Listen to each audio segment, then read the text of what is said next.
You expect this much majority, ma'am? Huge majority. I just was happy getting the love of the people. You are elected. What is your next plan, ma'am? So when you are going to get Now soon, in the next 2-3 days, as soon as my brother is time. So any road show in Maharashtra? Let's see what the plan is. Okay, thank you. What is your planned project? Thank you.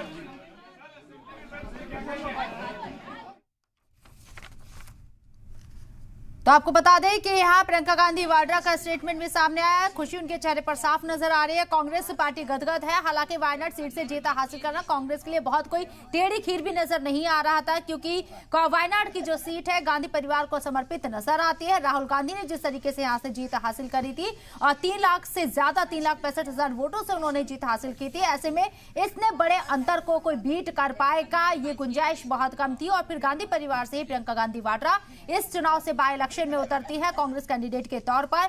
ऐसे में उनका जीतना तय माना जा रहा था। बहुत ज्यादा मार्जिन से वो आगे हैं, 4 लाख वोटों से आगे चल रही है। उन्हें हरा पाना बहुत मुश्किल है।